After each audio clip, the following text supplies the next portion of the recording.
Okay, great. Welcome everybody, and welcome Paul. So lovely to see you.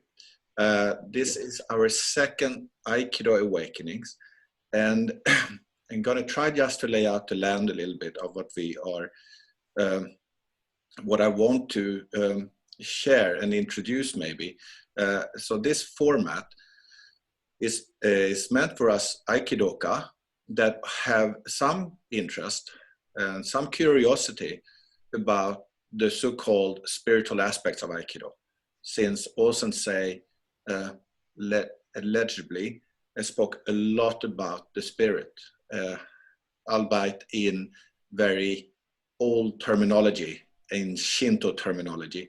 And although it would be very interesting to kind of disentangle that kind of understanding of what actually he spoke about, I am actually more interested for us to speak about what we, in our deepest, most understanding, appreciate as spiritual, and why would Aikido be termed a spiritual practice.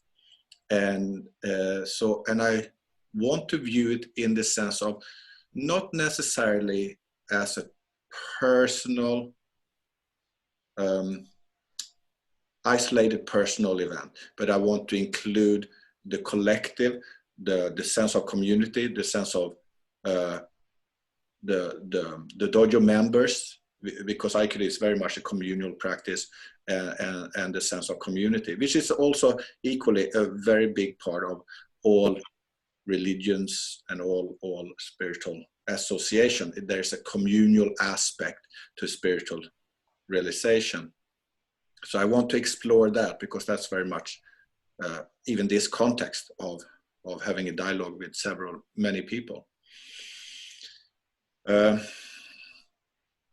So I'm asking everyone to look deeply at their own experience and their experience of their Aikido life, and wanting to just have an open discussion and inquiry, how we see things and where we differ, or where we can come to see mutual ground, not only in the sense of what we already know or believe, but as something that is a living conversation that we actually enact by talking about it, by sharing it, exactly like what we would do physically and energetically in the dojo when we engage in Aikido. So for me, this is why my kind of passion in one way, because I love to see the same kind of kinonagare, the same kind of flow in a dialogue format, but not about anything, but about the most essential thing of what we could call who we are, and then would be maybe termed spiritual. So looking at the deepest questions of who we are and what we do. So with that, not very clear introduction, I just gonna say welcome everybody. And if anyone has something on their mind,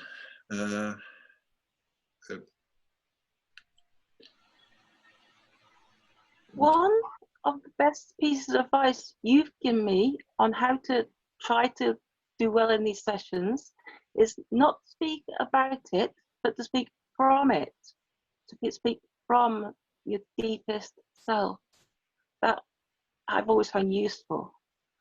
Yes, to just to explain that to Paul a little bit, who's not used. We have a regular daily, or we used to have a regular daily get together like this, where we actually speak about what it means to be presently speaking from your own experience and not speaking from your past experience, but trying to like. This is something that we've been doing for a little bit, and we find it really interesting. Now, I'm not going to necessarily point that out or be so adamant about that much to start with. I'm just now open and happy to speak about these different ideas and thoughts we have about it. And I'm sure, like in Aikido, if we as blend, it's going to be pretty nice. Yes, it sounds like doing Aikido without the physical movement, sitting on a chair and being able to work with the person from what's happening right now. Yeah, yeah. And now also to say that Miranda, who's not really used to it, but Miranda is a beautiful, she moves, she's young, she moves beautifully. So Miranda, when we do these things, you know, when we're on the mat, we don't really stand still, do we? When we do flowing Aikido, we can't really stand still. The moment we stand still is that kind of the Aikido kind of stops. Especially if you have a partner in front of you, he'd be very confused if you just stop still, yeah. So part of this participation is that we similarly as on the mat, we are kind of engaged, and we engage with questions, with our own thoughts, and actually share a little bit of our heart. So it has this quality, a little bit of speak, yeah, and also just sharing what we believe and think. So what is that spiritual quality in us or in life, whatever.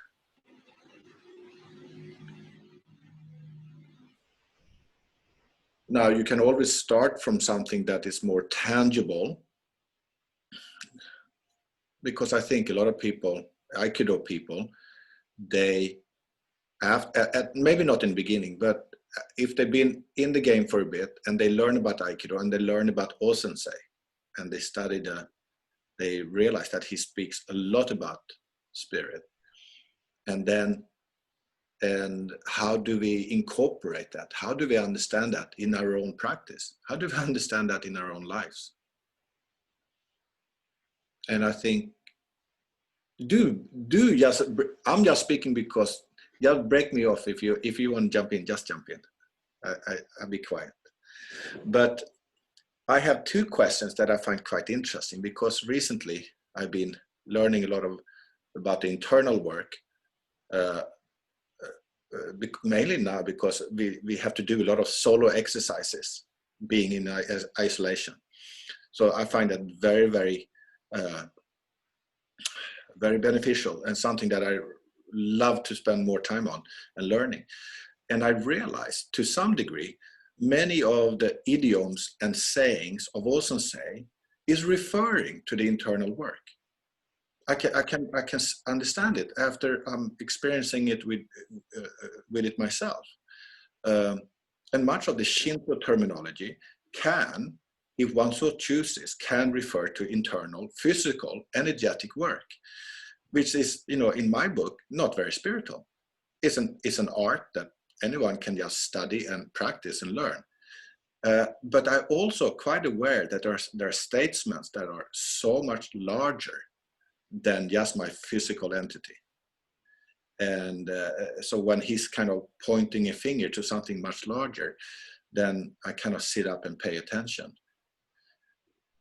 So there's kind of I feel, maybe I'm completely wrong with this, and I would love to speak about it if people find it interesting, because there's like where does the physical and where does the metaphysical kind of, are they always one, or do they at one part from each other? Do you think the definition of spirit, sorry, did I cut someone off? Miranda, go. Do you think the definition of spirit in O-sensei's Shinto is the same definition as the kami in the Japanese Shinto? So kami can be roughly translated to God, right? But I think the kami word is mistranslated, if you know what I mean. So in kami, I think it means the spirit of things. You can have a kami in the mountain, you can have a kami in the river. As a spirit in every living thing, right? You can even have a kami for a rock. Yes. But I think just translating that as God on its own is not an accurate description. No, it's very different from the Judeo-Christian theology, isn't it? So I would not necessarily need to define kami into one one explicit thing, because I think, like you say, when we learn about it, there's so much more to it. But one thing that I want to say quite quickly is when Osensei used the word kami, sometimes he used different kanji, different characters. And he used two kanji, ka and mi. And ka, it can be the kanji for fire, and mi can be the kanji for water. So I think some of that ideation of water and fire is that kind of yin-yang balance in the internal balancing of the body structure, which is kind of interesting because he used that kanji to describe spirit, kami, spirit. So yeah, I don't necessarily need to go into just looking into that word, but I realized that his phrasing and his words could be used in so many, and I think we need to study a lot of the Shinto and his Omoto Kyo to get the nuance of what he actually is speaking about at any given time. But Miranda, what I'm interested in, so we have heard these things coming out of Aikido and Osensei, but what would you consider from your lifelong experience, albeit short, but meaning young,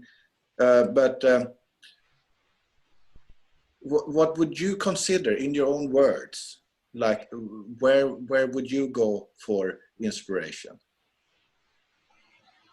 So when I was a kid, I used to do, I'm not sure whether I told you or not, I used to do Kung Fu, and it's the Southern Shaolin style. My Shifu at that time always talked about, oh, the spirit. And I thought it was just like, oh, this is all bull crap, you know. Like, what is the spirit? You know, I don't have any spirit. You don't have any spirit. It's all like making up for the kids. But, you know, a lot of things he taught me at the time, it was like, okay, you have to call to your most inner strength or something. I just like, this so bullshit. But in recent years, I think, you know, my body just can't keep up anymore. I'm getting old. And then I feel like, you know, a lot of things I'm just like trying to find a shortcut, so to speak, you know, because my body just physically can't keep up. And I'm relying on a lot of like internal strength just to keep my balance, for example. You know, keeping a balance, like when you're a kid, you can just wobble everywhere and it's just, you find it easy. You don't exhaust yourself doing that way. But recently, I find it much harder, even just to do like a mountain pose in yoga. It takes a lot of internal strength. Yeah. And I think, you know, when you hit a point, you started to require a lot of like inner strength, and you start to think and look deeper into what you actually have. That's the point where you start to think, you know, was my Shifu correct at that time? When he talked about, okay, try not to use so much brute force, but use your, you know, his exact wordings were like, use your yin strength, not your yang strength. The yin strength is more like water. So, and he described me as a broken tap at that time. I just rub it open and everything just like bleh. And now I sort of like start to think, oh, maybe he was correct all along. Yeah, so you experience changes over time, doesn't it? I think it's just like when you hit the physical boundaries. Sorry, Judith, you go. Thank you. I first learned Ki Aikido, and we were always being told not to use strength, just to be extended. Very much like the things Dan teaches, but using different words. So stand there and extend Ki, and don't use your physical strength.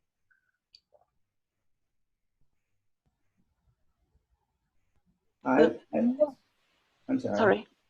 Go ahead, I'm Paul. sorry than you are. You keep going. No, you speak. I prefer to listen to you.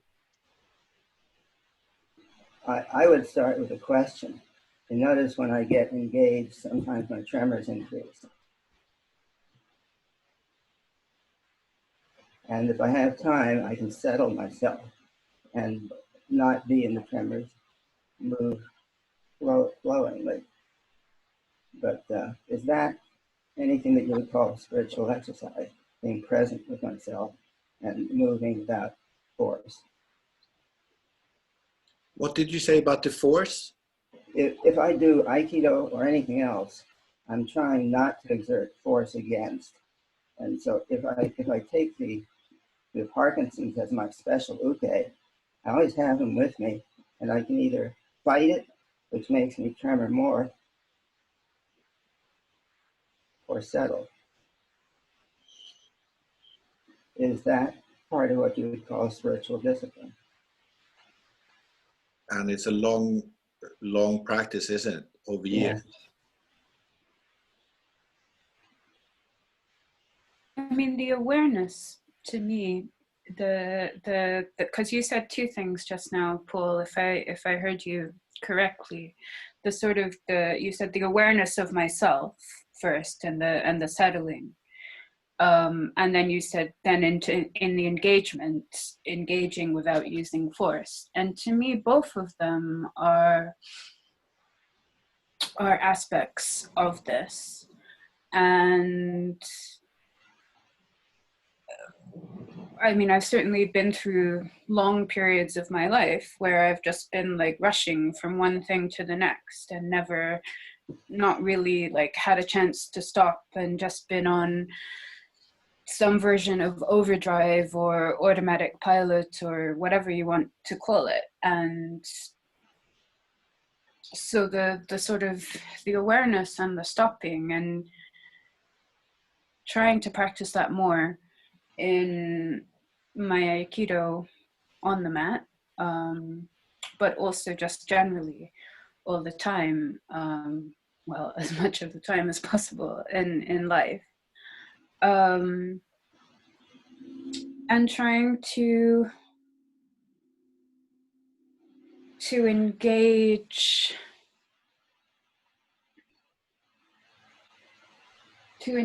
without fighting, but not just to engage with other people without fighting, although it includes that. And that's been, as I've been learning all over again the last few months in lockdown, because I've been living with my parents. So that's been a whole interesting thing. But also to sort of like to engage with myself without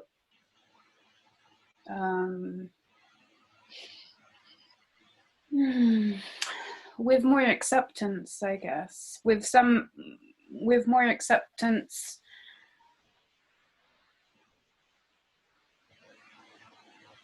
less anger.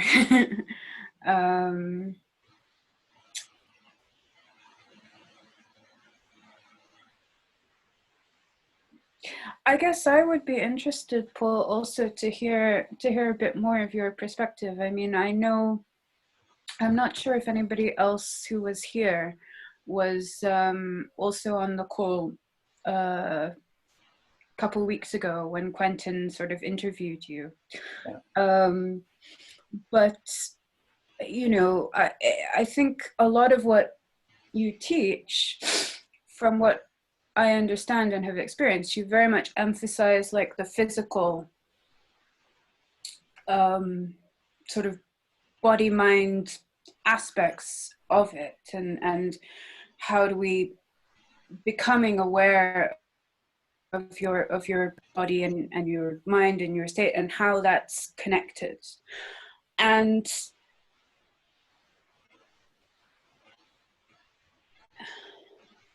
and what I sort of understood before is that you see that as but maybe I had the wrong impression, is that you kind of see that as the system, or as complete, as like us, you know. But I would be interested to hear, you know, does the sort of the spirit, that whole aspect of it, how does that fit in for you when you're doing this sort of your work and your as you live, and the experience with the Parkinson's and all the different types of people that you teach and so on? Well, I basically use concrete language, operational language would be the technical term. Anything I can't say in concrete terms, I can't work with. If I say, extend your key to the end of the universe, I don't know what that means in operational terms. But if I start with something concrete, reach out, and can you reach farther than your hand? Can you reach to something across the room? If I break it down into small concrete steps, then I find it's much more efficient for my teaching. But the reason I did that was I needed to learn that way. So I don't say that there is no such thing as spirit. I just don't know what people mean. I'm sure if there are 5 people in the room, there are 10 different meanings. So I try to avoid the things that I can't say, try this, try that. What do you experience? That's what I mean by key. Does that answer your question at all? Yeah, I mean, I think so. I mean, if I understand you, you're saying that in terms of like teaching and sort of interactions, you like to be on a level where there is sort of like common, like the same understanding that's concrete enough that people can experience something in themselves, and also that there's some commonality between the people so that they're experiencing something quite similar, or but I guess it's, I mean, you wouldn't say that the only things that are, or would you say, this is a question, you know, sorry, I'm not assuming anything. The genuine question. Would you say that that kind of like those things that we can, you know, let's say put labels on or describe in those kinds of terms or experience in that physical way, that captures, I mean, obviously it captures some of our reality and the world, but there's more beyond that, or there's it, you know, would you? Would I say that there's nothing but the physical and nothing else exists? No, I wouldn't, because I don't understand what that means. And I certainly don't find it interesting to talk about things I have no way of grasping. Maybe if I can grasp it later on, I'll say yay or nay. But I don't think it's not helpful for myself or for my teaching to say this doesn't exist, that does. Anything I'm trying to achieve, I have to start with something that I can express clearly so that they can follow the directions and find out what they feel. I don't make any assumptions that they will feel the same thing I do. But if I give clear directions, then we can test it. I like that, Paul, because that's in one way you're working with what you have, and in one way you're asking, correct me if I'm wrong, in one way you're asking your student if they can relate to your experience because you're using your present experience to guide. Yes, that's true. But even more than that, I'm trying to give clear, concrete directions that they can follow, and they will experience whatever they do. And what we're doing, I think, is changing their language. I wouldn't start off with somebody teaching in German. Ich kann auf Deutsch lernen, aber das ist nicht interessant. If they can't speak German, it doesn't help. But I try to start with common language. Once they've experienced something, then we've changed. They're no longer speaking normal English. They're speaking something which is a dialect, Aikido perhaps. But for myself too, I don't start, I'm not trying to become enlightened. I'm just trying to become a little kinder each day. And that I can tell when I'm not, or when I am. It's kind of what it makes me think about, because in one way, it's not too far off to say that because it's your experience, your human experience, it's in the neighborhood of what they will experience too.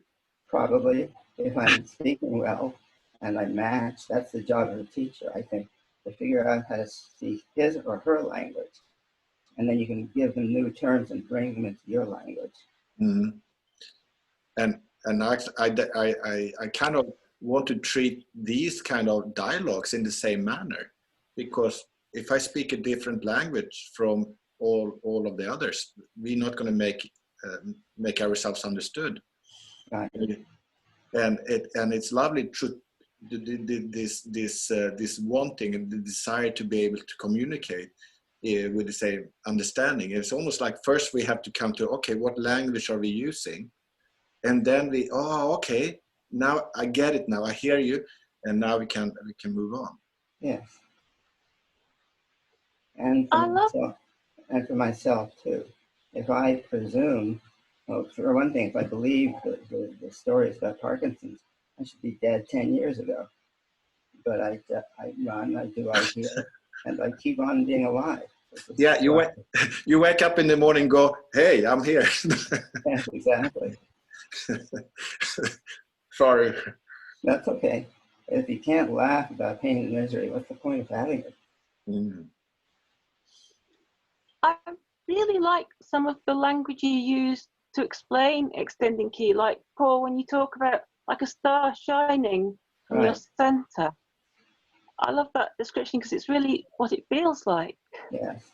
It took me 40 years to figure out to say it simply, but that's what I have been trying to do. And my favorite is, have you ever been a firefly's butt? You guys have those glow flies in England? But we know what they are. It's clear for every American. They're little bugs, and their tail ends have some phosphorescent material of some kind, and they glow and turn it off, glow and turn it off.